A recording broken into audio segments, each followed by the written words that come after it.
Hi everyone. So I'm gonna try something a little different this time. I'm just gonna do a bit of a hot take here. While I was off on vacation at the end of July, a friend sent me this article that he thought I'd get a bit of a kick out of. It's by Salon, From the Enlightenment to the Dark Ages: How New Atheism Slid into the Alt-Right. And, I haven't actually read the whole thing yet. I started reading it, and I thought, you know what, this would be a fantastic little thing to do, a little live video for. So I'm just sort of sitting here. I got myself a pina colada I just fixed in my Cthulhu tiki mug. So, here we go. A Christian with a Cthulhu mug doing a dramatic reading of Salon versus the New Atheists. This ought to be great. All right, Saturday, July 29, 2017, 5 a.m. MDT. From the Enlightenment to the Dark Ages: How New Atheism Slid into the Alt-Right. A movement supposedly committed to science and reason has decayed into racism, misogyny, and intolerance. I'm done, says Phil Torres. Just noticed it was intolerant? That's the whole thing, is that it's committed to intolerance of Christians. Or fucking whatever. Oh yeah, by the way, when I'm not practicing, I swear a lot, so, your virgin ears. Be careful. Alright. The New Atheist movement emerged shortly after the 9/11 attacks, with a best-selling book by Sam Harris called The End of Faith. This was followed by engaging tomes authored by Richard Dawkins, Daniel Dennett, and the late Christopher Hitchens, among others. Avowing to champion the values of science and reason, the movement offered a growing number of unbelievers, tired of faith-based foolishness mucking up society for the rest of us, some hope for the future. For many years, I was among the New Atheism movement's greatest allies. Who's Phil Torres? I've never heard of him. Okay, I know there's going to be some internet atheist type who's going to be telling me I'm full of shit and everything in the comments. But before you do that, tell me, who is Phil Torres, and should I know who he is? Anyways, okay, onwards. From the start, though, the movement had some curious quirks, I'll say. Although many atheists are liberals, and empirical studies link higher IQs to both liberalism and atheism, depending on how you judge IQ and how you define liberalism, and what your metrics are for deciding atheists are smarter people. Hitchens gradually abandoned his Trotskyist political affiliations, thank God, for what could, in my view, be best described as a neoconservative outlook. Gasp. Gasp. Horseshoe effect? Horseshoe effect? He believed in killing people for communism. Now he believes in killing people for other fucking reasons. Whatever. Indeed, he explicitly endorsed the 2003 U.S. invasion of Iraq, now widely seen as perhaps the greatest foreign policy blunder in American history. There were also instances in which critiques of religion, most notably Islam, went beyond what was both intellectually warranted and strategically desirable. Okay, so this is the root of it then. Alright, while you were attacking those fucking Christians, that was okay. That was fine, because fuck Christians. But Islam, you can't attack them! They're an oppressed minority, all 2 billion of them. You can't attack them! Besides, that's strategically undesirable. Now, for example, Harris wrote in a 2004 Washington Times op-ed that, quote-unquote, we're at war with Islam. He added a modicum of nuance in subsequent sentences, but I know of no experts on Islamic terrorism who would ever suggest that uttering such a categorical statement in a public forum is judicious. It's judicious to attack Christians, and to write books attacking Christians, and to get famous attacking Christians. It is not judicial to attack Muslims. As the terrorism scholar Will McCant noted in an interview that I conducted with him last year, I guess Phil Torres is a journalist. I'll try not to hold that against him. There are circumstances in which certain phrases, even if true, are best not uttered. Oh, interesting. Since they are unnecessarily incendiary. Fuck. Again, it's okay to call Christians brain dead, cavemen, Luddite, anti-progress, anti-this, anti-that, pieces of shit who should be shot in the face, which is things I have been told. You don't want to say that to Muslims, though, because they might actually hit back. Christians don't hit back. Muslims might, so don't go saying that to the Muslims. That's unnecessarily incendiary. Stick picking on the Christians, because that's necessarily incendiary. In what situation would claiming that the West is engaged in a civilizational clash with an entire religion, besides Christianity, actually improve the expected outcome? That's a good question to ask of the entire movement, ever since the beginning. Despite these peccadilloes, if that's what they are, New Atheism still had much to offer. Attacking Christians, because fuck Christians. Yet the gaffes kept on coming, to the point that no rational person could simply dismiss them as noise in the signal. There are no rational people involved in New Atheism. For example, Harris said in 2014 that New Atheism was dominated by men because it lacks the nurturing, coherence-building, extra estrogen vibe that you would want by default if you wanted to attract as many women as men, quote-unquote. That actually reminds me. One of the very first systematic attempts to debunk Christianity was by a Greek philosopher named Celsus, writing in the late 2nd century. And he said that, Christianity is obviously foolishness, because who does it appeal to? It appeals to people of low status, slaves, old people, children, and women. So, the misogynist critique of religion, not that religion is misogynist, but the religion is in fact too feminized, has been a long one. Onwards. This resulted in an exodus of women from the movement, who decided that the New Atheist label was no longer for them. In brackets, I know of many die-hard atheist women who want nothing to do with New Atheism, which is a real shame. Yeah, it is. It's a gosh darn shame. Why wouldn't you want to be associated with a bunch of dude bros who get off on attacking Christianity? Harris's attempted self-exoneration didn't help either. It merely revealed a moral scotoma in his understanding of gender, sexism, and related issues. This is where the whole Atheism Plus thing came in, and it was like, now to be atheist, you gotta be a feminist, and you have to give feminism a free pass. But, religion, Christians are still fair game.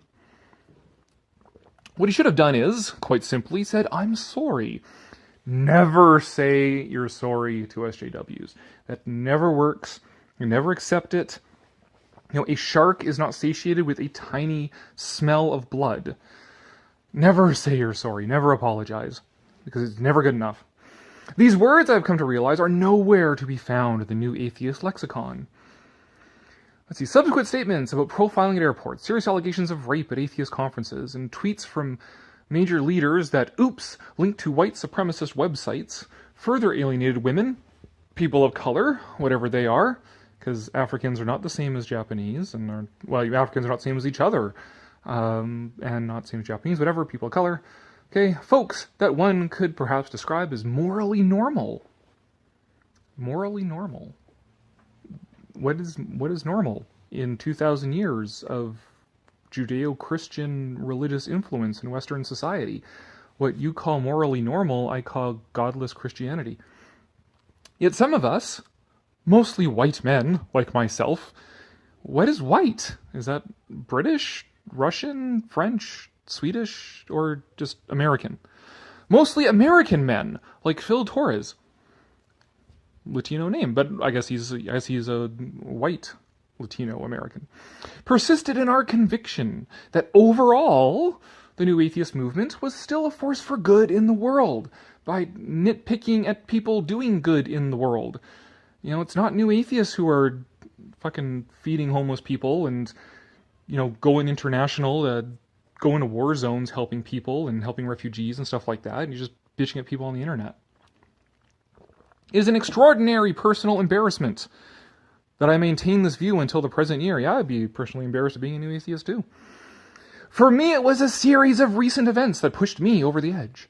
As a philosopher, someone who cares deeply about intellectual honesty, verifiable evidence, critical thinking, and moral thoughtfulness, a modern philosopher, I now find myself in direct opposition to many new atheist leaders. Well, I guess eventually you gotta smarten up.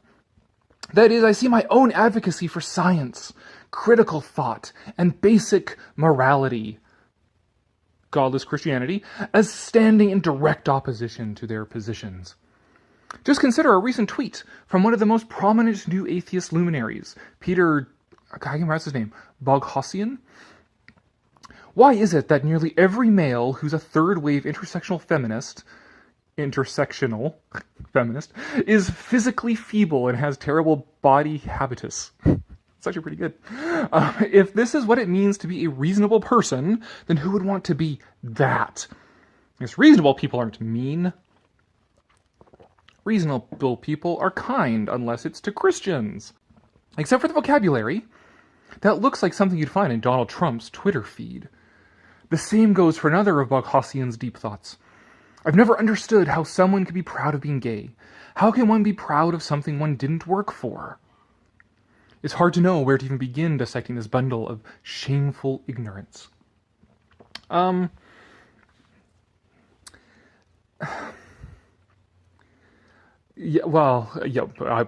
I agree. Where do you start dissecting this thing?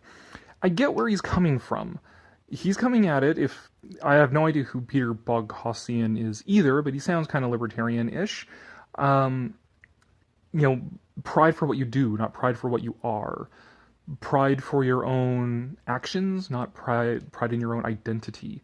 So he doesn't get that, why would you be proud of what you were born as? That's just the thing. Now, where he's tone deaf is that, of course, for so long, LGBTQ people have been told, you can't be proud for who you are. You can't be, because you suck, because you're gay, which is dumb, which is stupid, and is not found in the Bible. So, gay pride is a reaction against being told that you have to be ashamed of who you are. So there's like, no, I'm not. It's not the same axis of morality as the whole, you be proud of what you do, not proud of who you are. Anyways, who was I defending there? I don't know. Whatever. More pina colada. More recently, Boghossian and his sidekick James Lindsay published a hoax academic paper in a gender studies journal, except that it wasn't, in an attempt to embarrass the field of gender studies. Oh, was he the one that did that? No, that piece? Okay. Having no expertise in the field, believe is dominated by a radical feminist ideology that sees the penis as the root of all evil. Yes. Yeah, that was a hilarious article. I like that one. I've explained twice already, you people. Why didn't you listen to my Salon article the first time? Why this hoax, quote-unquote, actually just revealed a marked lack of skepticism among skeptics themselves. Except, well, alright, because it was like all a pay-to-publish sort of journal, whatever. I won't go further into details here. Suffice to say that while bemoaning the sloppy scholarship of gender studies scholars, Boghossian and Lindsay's explanation of the hoax in a skeptic article contained philosophical mistakes that a second-year undergraduate could detect. Even more, their argument for how the hoax paper exposes gender studies as a fraud contains a demonstrable fatal error. That is, it gets a crucial fact wrong, thus rendering their argument unsound. The point is this. Would one expect skeptics of all people, who claim to be responsive to the evidence, to acknowledge this factual error? Never. Hi, I'm loving Phil Torres's crisis of he's almost aware this is exactly how new atheists have always acted. When Christians have brought up evidence in defense of our worldview, it's always been, well, fucking Christians, fuck off, you know what you're talking about, your stupid poo face. It's always been that way. It has always been that way.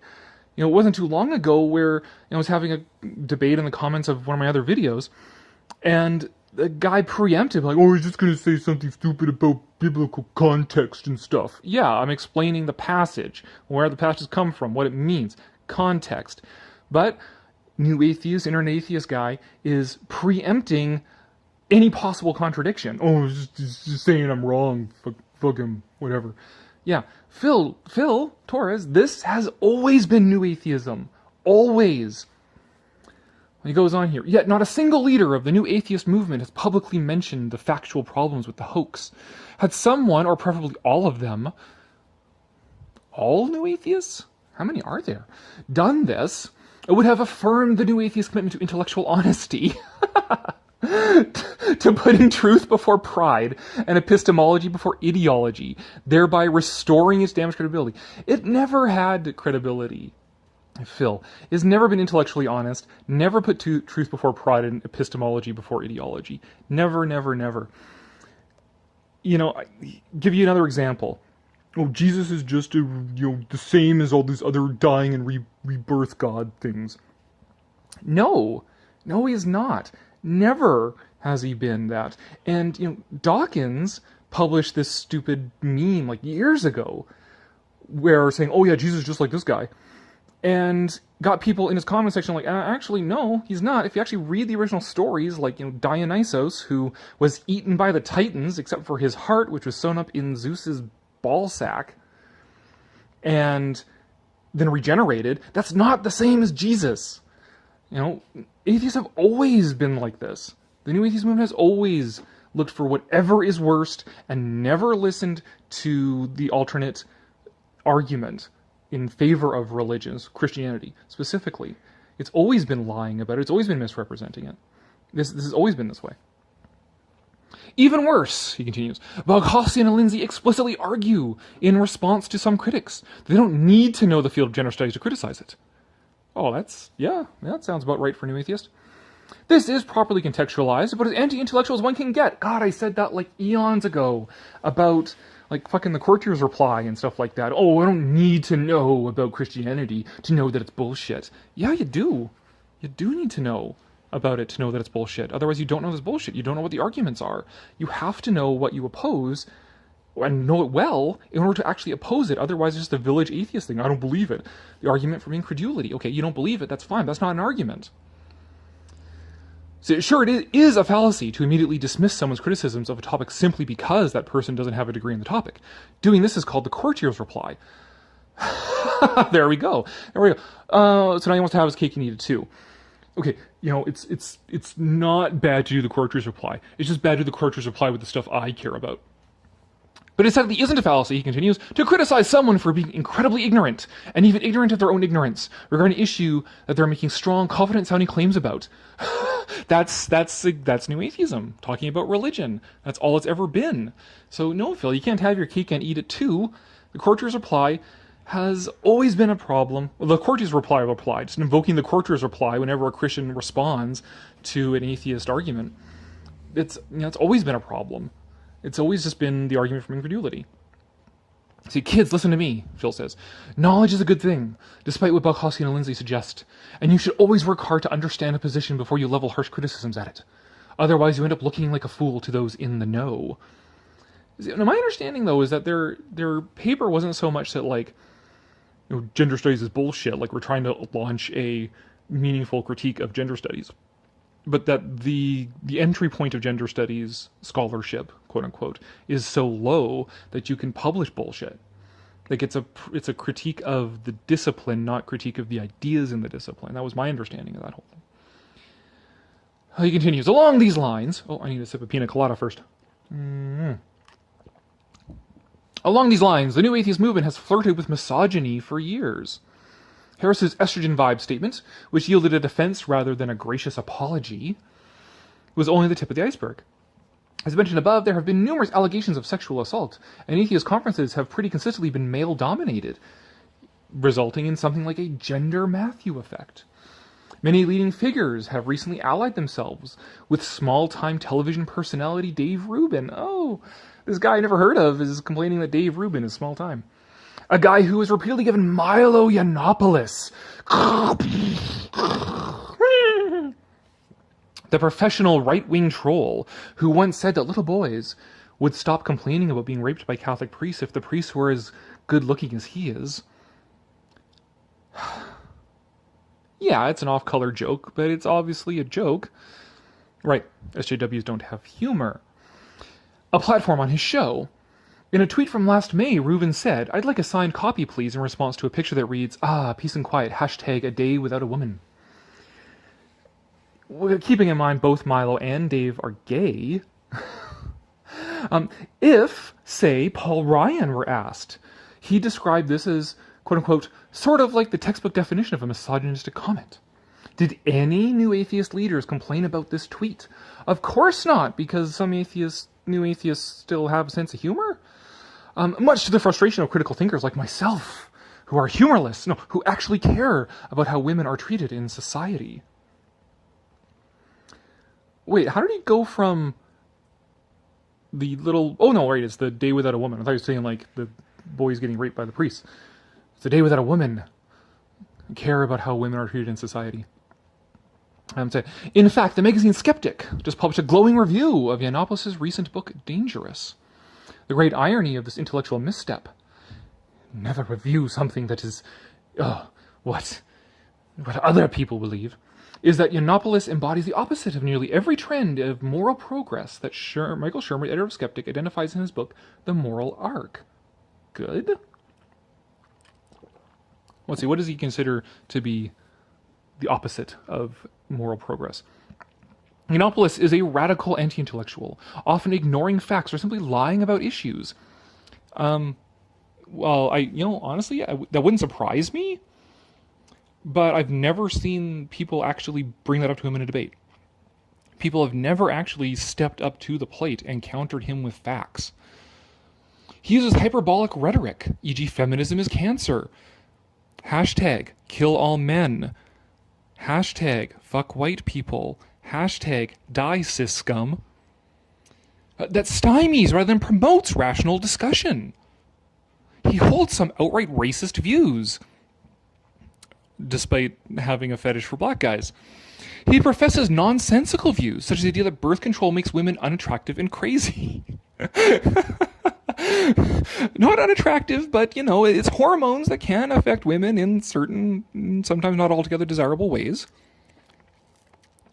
He uses hate speech, which indicates that he is not a very nice person. Well, the barrier for what is considered hate speech is so low at this point. It's like, you disagreed with me, that's hate speech. So you have to, again, define what do you mean by hate speech. He once publicly called out a transgender student by name during a talk. I'm not going to defend him doing that, but this transgender person also outed themselves before, because this was the person that wanted transgender people to have access to the women's locker room in this university. So is it publicly outing a transgender person after they've publicly outed themselves? Or is it just calling out a person for specific criticism because they did something in the public sphere? I'm not going to defend him potentially making a target of this person, but the person already made a target of themselves. So I don't know. As much as I'm giggling here, I should, as a Christian, compassion is good, and not doing things that might explicitly get people hurt is a good thing as well. And that goes out to everybody. That includes you, Antifa. And he supports Donald Trump, God forbid, who is essentially a society-wide campaign against the Enlightenment. What are you talking about? Donald Trump is totally an Enlightenment personality. Well, no, okay. No, Donald Trump is the first true postmodernist president. The truth is a narrative, so he's going to spin his own narrative. There's no such thing as truth, right? It's just narrative. So he's got the best narrative. He's got the greatest narrative. My narratives are the best. So yeah, okay, maybe he's against the Enlightenment, but only insofar as like all of postmodernism is against the Enlightenment, which includes, progressivism and third wave feminism and sort of neo-Marxism and all that sort of stuff. Like, Donald Trump's a postmodernist. Oh, and I mention that Yiannopoulos once said that if it weren't for his own experience of abuse by a Catholic priest, he never would have learned to give such good head. It's a fucking joke. Yeah, it's a tasteless joke. He's also a Catholic, so he gets to make that joke. Isn't that the rule? You get to make your own, if you're that thing, you get to make that joke. I don't know, it's a tasteless joke, but yeah, he's a provocateur. He makes tasteless jokes. He actually pushes the boundaries. And that I can respect. I don't agree with everything he says. I don't like everything he says. but I respect the fact that he's willing to push the boundaries of people who are actually present. Background on that. So I'm an old school goth. I don't have my big gothy Robert Smith hair anymore, but I'm an old school goth. And there's a lot of crossover between the goth and the BDSM scene. And you meet a lot of people in both. We're all like, oh, I'm so like edgy and alternative and stuff. Look at me at the fetish show doing my stage performance of the priest and the nun and the schoolgirl scene. Because that's so original. It's so edgy. Oh my God. Yeah, except the only Christian in the room is me. And I'm not offended because, oh no, oh no, you can't, it's offending my sensibilities as a religious person. No, I'm offended because it was bad art. Like, do something original. Like, who hasn't done the priest and the nun and the schoolgirl skit? Like, come on. So you're not edgy when you're only offending people who aren't in the room hearing you. You know, you're only edgy when you're actually pushing the boundaries of the people who are there, right? So for Yiannopoulos, like, it's a loss when there aren't protesters. When it's just a room full of, nodding heads, because then it's not really funny anymore, because there's nobody reacting to it. He's not pushing the boundaries of people who are there. And yeah, Yiannopoulos is pushing the boundaries. He's taking the sacred cows of our society, which are, progressivism and feminism and all those sorts of things. And he's making these tasteless jokes like, oh no, he made a joke about rape, about the Catholic school rape stuff, which is horrible. Yes, he's also a victim of it. So he's pushing his own boundaries, making a joke like that. Whatever. Anyways. And also, like, it's not lost on me that these people who complain about Yiannopoulos are like all goo-goo about George Carlin. Oh, he's such a a warrior for free speech and a warrior for, like, pushing boundaries and stuff. Yiannopoulos is actually funny. George Carlin is not. Maybe just because I was born after he did most of his stuff.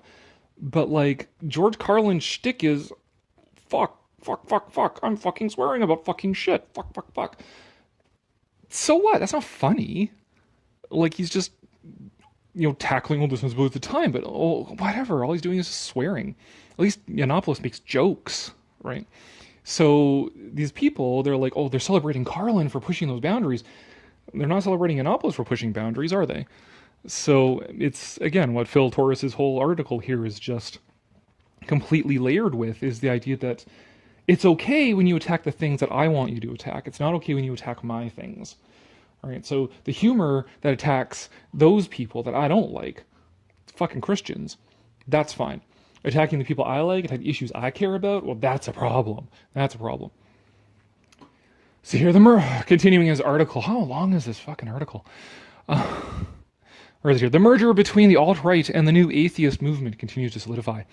Perhaps the most alarming instance of irrationality in recent memory, though, is Sam Harris, correct? Oh, there's more. Is Sam Harris's recent claim that black people are less intelligent than white people. This emerged from a conversation that Harris had with Charles Murray, co-author of The Bell Curve, and a monetary recipient of the Racist Pioneer Fund.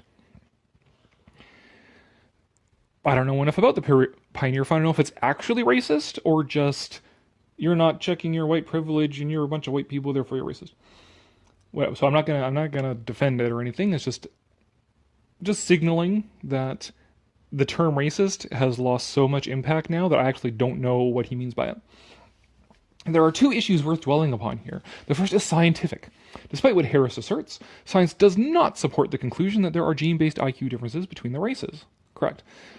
To confirm this, I emailed the leading psychologist, Howard Gardner, who told me that the racial difference speculations of Herrnstein and Murray remain very controversial, as well as James Flynn, world-renowned for the Flynn effect, who responded that taking into account the range of evidence, I believe that black and white Americans are not distinguished by genes for IQ. However, the debate is ongoing. Okay.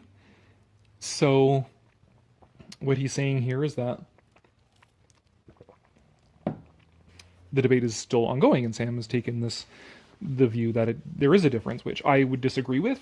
First, on the principle Sam Harris said it, and secondly, because there's no, where does the evidence go there?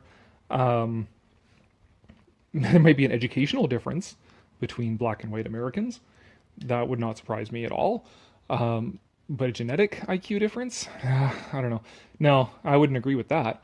But anyways, the point, the quote here is that the debate is ongoing. So apparently it's still an issue, even, which is weird, but okay. The point is simply this. So no, I don't think black people are less intelligent than white people. Just making that clear in case anybody's listening, anybody actually is listening to this. No, I don't think there's intelligence IQ differences genetic between the races. So okay, there we go. Was going to find race as a useless concept anyways. Okay. The point is simply this.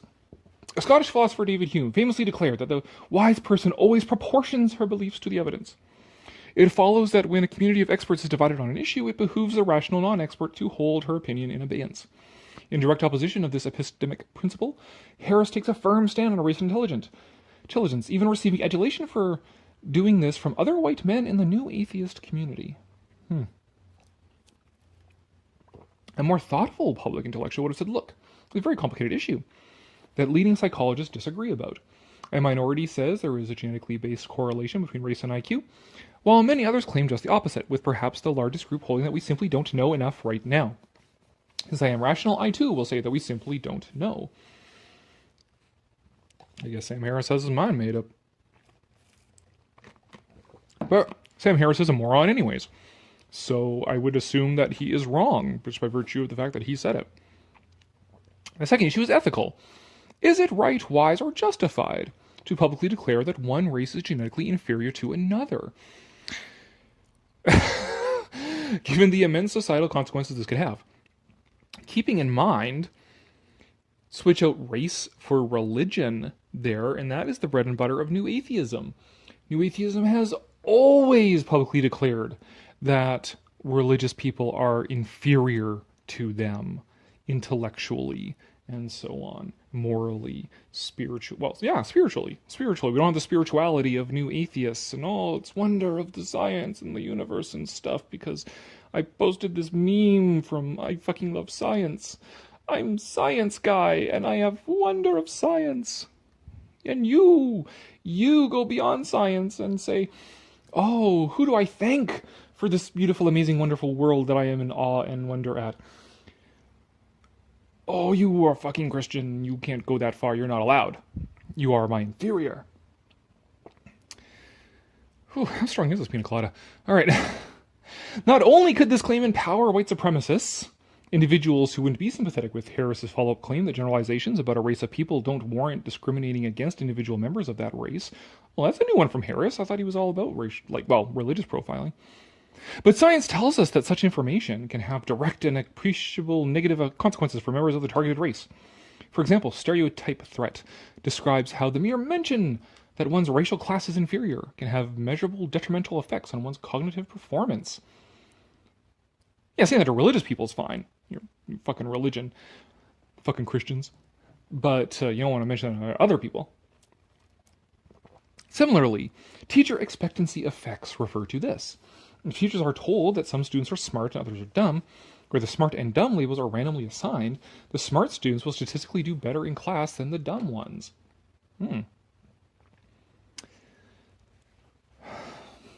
To broadcast a scientifically questionable meme, that could have serious bad effects for people already struggling in a society that was founded upon racism.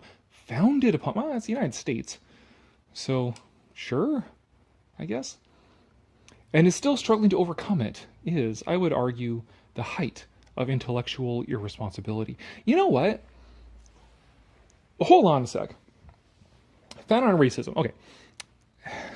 I'm not an American. I'm a Canadian, which means I am loath to defend the United States. It's part of our identity as Canadians to be not American. But I've visited the United States. I got friends down there. I like visiting the United States, and every time I've done, the people have been actually very wonderful. Encountered like 99% wonderful people in the United States. Whether that's people I'm just chatting with at the Grand Canyon, tourists that I meet just sitting around the fire in Yellowstone, or like old black dudes on the bus in Los Angeles when I was going to Disneyland, that sort of stuff. I like Americans. They're nice people. They're nice. Get off their backs. And I'm loath to defend the United States politically because you're just a bunch of ungrateful rebels who rebelled against His Majesty King George. Bunch of ungrateful colonists. God save the Queen. The United States was not founded on racism. Come on. You can challenge what the United States was founded on: Enlightenment ideals, life, labor, and the pursuit of happiness. And, you can say that those Enlightenment ideals might be too reductionist, or that they too easily manifest in violence. The United States is a warrior society. It's been violent since its inception. It became a country because of an act of violence, the Revolutionary War. You can criticize all that stuff, but the United States was not founded upon racism. Like, that's stupid. Anyways, is there racism in the United States? Yes, there is racism in the United States. Is the United States by design a white supremacist society? No. In fact, I would even argue, if you take the moral arc of the Declaration of Independence, the United States Constitution, all that stuff, then the moral arc is towards racial liberty. The liberation of slaves in the United States was inevitable because that's the moral arc that the Declaration of Independence and Constitution and everything is based on, which is also why, fucking thousands of Yankees marched down south and liberated the slaves. Like, the United States is founded on racism so much that hundreds of thousands, whatever, I don't know the death toll, hundreds of thousands of Union soldiers died to abolish slavery. I disagree with that. As loath as I am to defend the United States, it is not founded on racism. That is stupid. It doesn't mean there isn't racism going on there that you have to do something about, but it's not founded on racism. Oh, God. Am I like halfway done? Fuck. Although the new atheist movement once filled me with a great sense of optimism about the future of humanity, this is no longer the case. Oh, yeah, as long as it was just about those fucking Christians. Movements always rise and fall, and they have a life cycle of sorts. But the fall of this movement has been especially poignant for me. The new atheists of today would rather complain about trigger warnings in classrooms than eliminate rape on campuses. When have they ever been about rape on campuses? But they'd rather take trigger warnings in classrooms than eliminate rape on campuses. New atheism has never been about rape on campuses. New atheism has always been about complaining about how stupid Christians are. They'd rather whine about safe spaces than how transgender people feel accepted by society. It's never been about transgender people. None of this has anything to do with new atheism. Even I know that. I'm a Christian. I know that because I'm in the butt of new atheist bullshit for like 20 years now. New atheism's always ever been about fucking with Christians. And now fucking with atheists. Fucking with your kind of atheist. Fucking with Muslims. And fucking with feminists now. It's fucking with whoever they need to fuck with to feel like they're big, powerful, intelligent people, which is why atheists are SJWs. Because that's what SJWs do, is they just pointlessly fuck with people to feel important about themselves.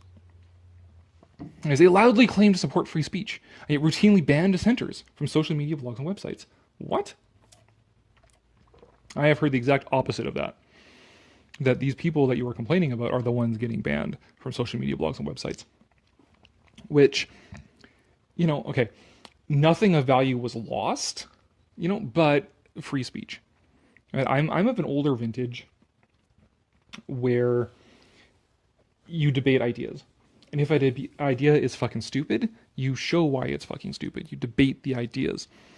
I don't do the new thing. I'm not down with the new stuff of, some ideas are too dangerous to be spoken and you have to ban them and censor them because words are violence now, which is an abysmal concept that is putting people's lives in danger.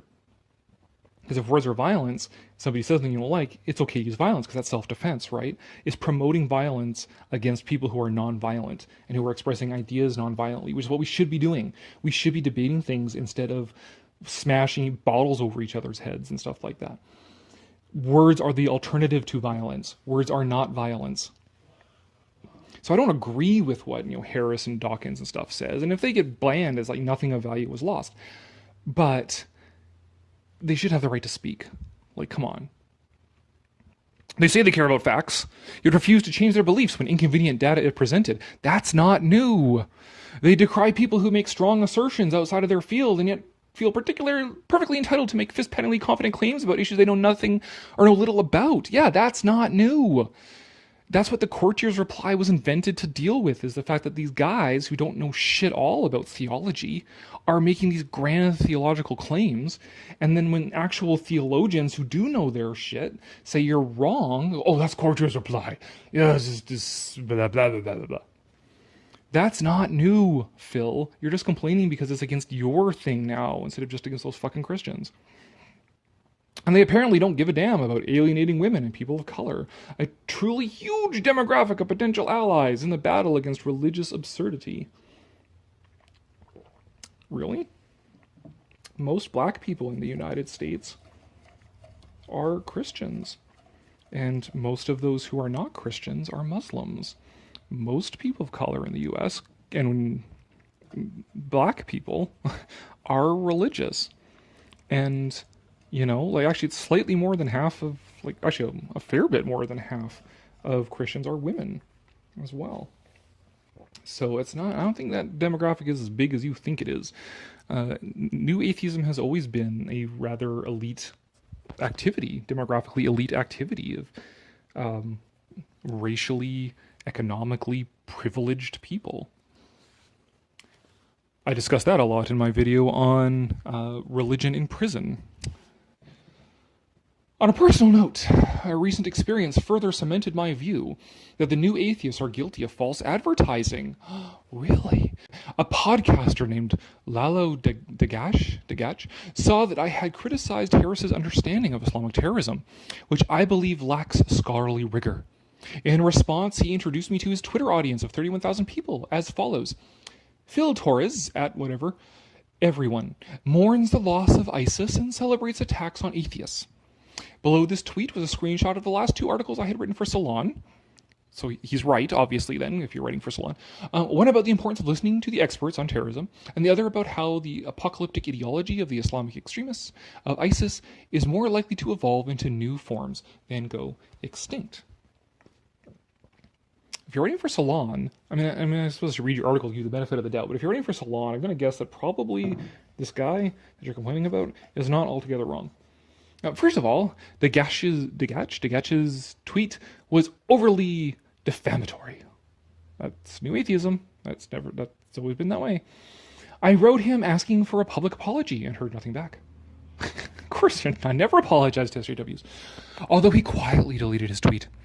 But even that did not happen until I had received a hailstorm of disturbing responses to Dagach's false statements. Responses in the form of internet trolls aggressively defending Harris by asking me to kill myself and proposing new nicknames like Phil Hitler Torres. Seriously! I know who, what kind of monster would call people Hitler? Oh, unbelievable. This is the new atheist movement today, by and large. The great enemy of critical thinking and epistemological integrity, namely tribalism, has become the social glue of the community. Well, yeah, it's because they've always been SJWs, and SJWs are tribalists. That is a given. And if you're a modern progressive third-wave feminist, you are a tribalist as well. I should still be the new atheist movement's greatest ally. Who are you? Yet today, I want nothing whatsoever to do with it. Yay! From censoring people online. Where? While claiming to support free speech, to endorsing scientifically unfounded claims about race and intelligence, to asserting, as Harris once did, that the profoundly ignorant Ben Carson would make a better president than the profoundly knowledgeable Noam Chomsky. Yeah, he would.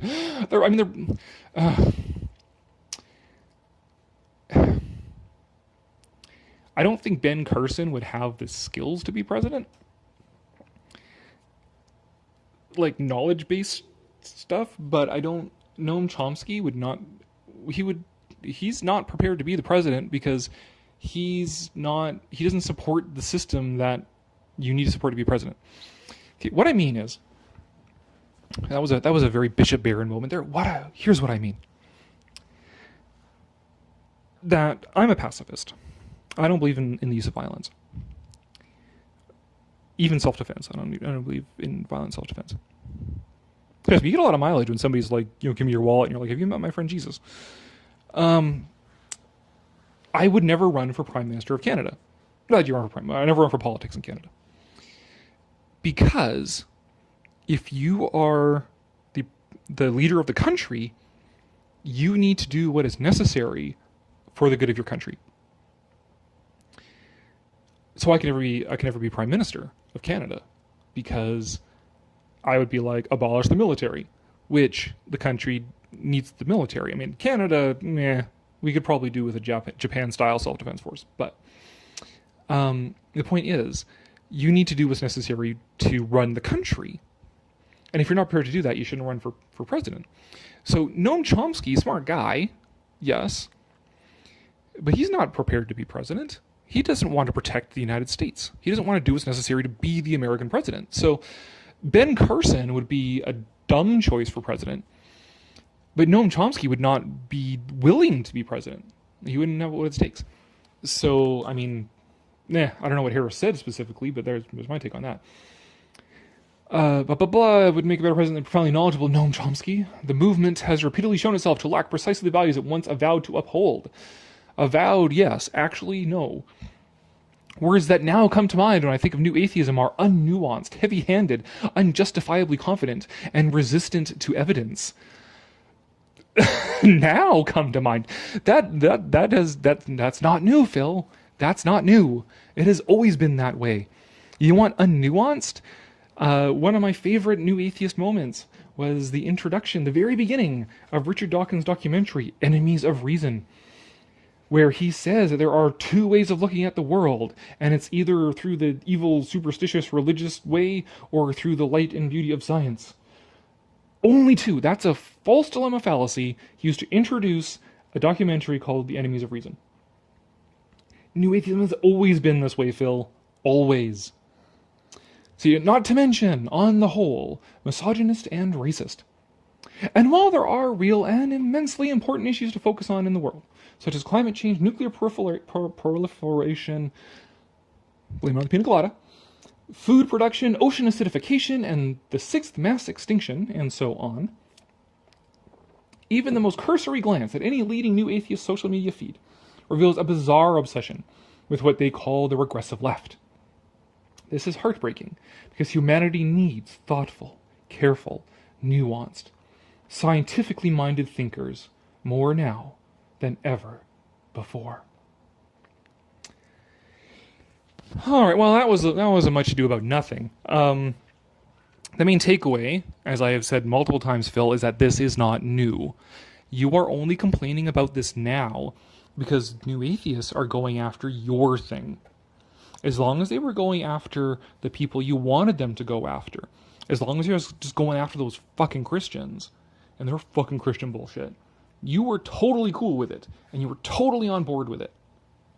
But now that they are applying that same lens, the exact same way of looking at the world, to feminism, to Islam, to the progressive movement, whatever, now suddenly you're offended because that's your thing. And you don't want them to do what they've been doing to Christians to you now. You know, I'm kind of amused in sort of that you can watch an Abel fight sort of way to watch SJWs and these new atheist guys go at each other, alt-right, go at each other.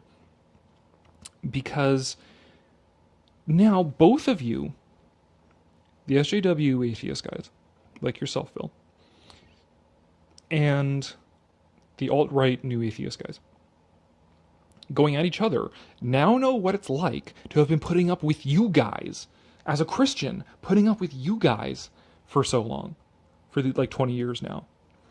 You know, this is the same shit that we've been dealing with, of people who don't know what they're talking about, who have only a sneering disdain for what we believe and what we think, what we see, and for the arguments that we present, who, you know, heavy-handed, unnuanced, unjustifiably confident, resistant to evidence, whatever else, all those things that you don't like about it, about New Atheism now, all of a sudden you were fine with before, when it was just against Christians. And we'd say, here's the case for our stuff. You go, fuck you, you're just a stupid Christian, you know what you're talking about. This is not new. And now you guys get to see what it's like going after each other. And for me, it's popcorn and pina colada time watching that. So those are my thoughts on Salon versus the New Atheists. Let me know if you actually liked this video, what you thought about it. Me cussing up a storm, drinking pina coladas, just going at it and going spur of the moment, instead of writing up a think piece and reciting it for the video. I would probably still do those kind of videos, just because actually I'm more constructive when I actually have a chance to think about it and write something concise. But if you liked me looking at this article and just going through it, then let me know. And if you want to forward articles to me, like, hey, Corey, drink pina coladas and swear a lot about this article, then yeah, send those along to me as well. And for now, thank you very much, and cheers.